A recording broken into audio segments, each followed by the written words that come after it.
జై గురుదేవ్. ఓం శ్రీ సాయిరామ్. సూక్ష్మ శరీరం.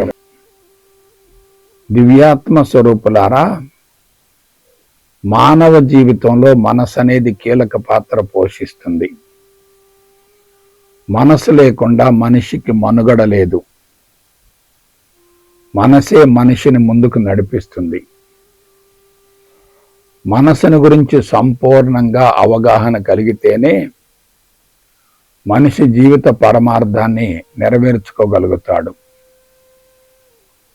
అందువలన మనసును నియంత్రించగల విధానాలను గురించి శాస్త్రీయ పంథాలో అవగాహన గావించుకోవాలి.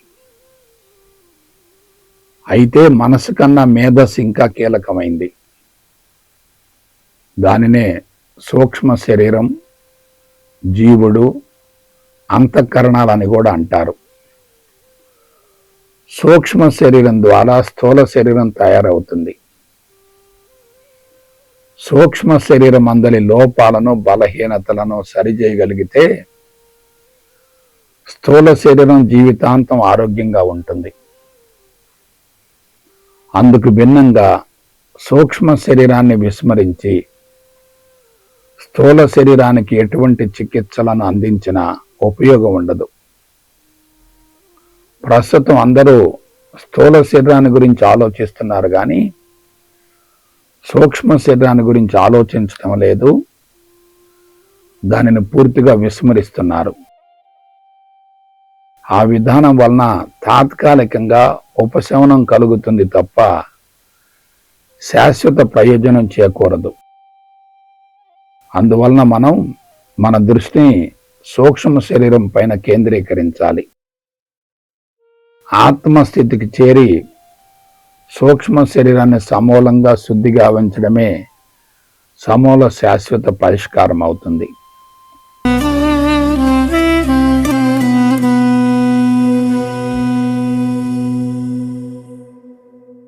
జై గురుదేవ్.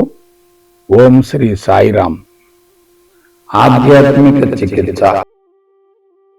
అనంత ప్రేమ స్వరూపులారా, ప్రస్తుతం ప్రపంచంలో అమలులో ఉన్న అన్ని రకాల వైద్య విధానాలు రుగ్మతలకు సంబంధించి శాశ్వత పరిష్కారాన్ని అందించడంలో సమూలంగా వైఫల్యం చెందాయని చెప్పవచ్చు.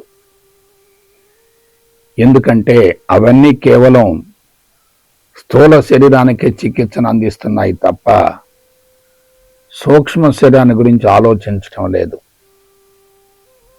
వాస్తవానికి అన్ని రుగ్మతలు సూక్ష్మ శరీరంలో ప్రారంభమవుతాయి, స్థూల శరీరానికి విస్తరిస్తాయి. అందువలన మనం సూక్ష్మ శరీరాన్ని సమూలంగా శుద్ధి చేసే విధానాలను అనుసరించాలి. అయితే ఆ సూక్ష్మ శరీరం ఎలా శుద్ధి అవుతుంది? సూక్ష్మ శరీరం ఆత్మ నుండి ఆవిర్భవించింది కాబట్టి ఆత్మస్థితికి చేరి దాని అందరి లోపాలను, బలహీనతలను కోకటి వేర్లతో సహా సమూలంగా తొలగించగలిగితే మనిషి జీవితాంతం ఆరోగ్యంగా ఉంటాడు.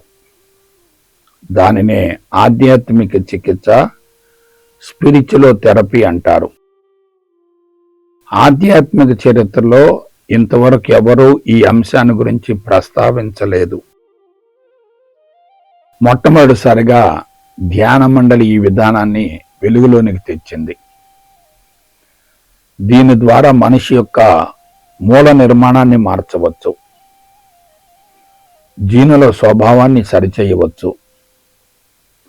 అందుకు జ్ఞానపరంగా పరిణతి చెందగలగాలి. అప్పుడే ఆధ్యాత్మిక చికిత్స అనుభవంలోకి వస్తుంది, సంపూర్ణ ఆరోగ్యం సిద్ధిస్తుంది.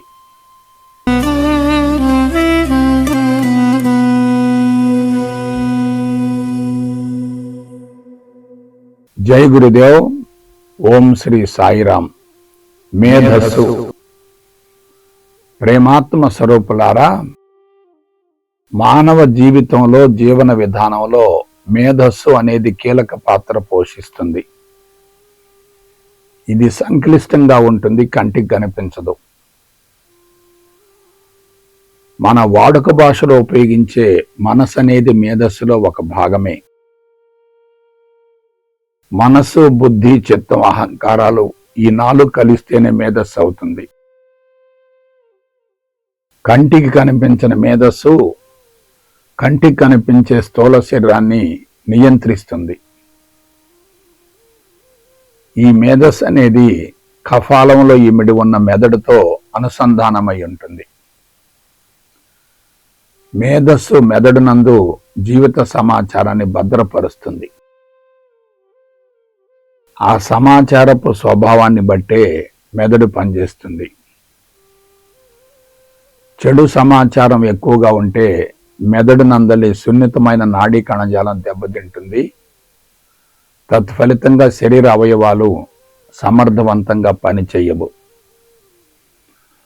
మనం శరీర అవయవాలకు ఎటువంటి చికిత్సను అందించినా అది పాక్షికమవుతుంది, శాశ్వత పరిష్కారం కానే కాదు.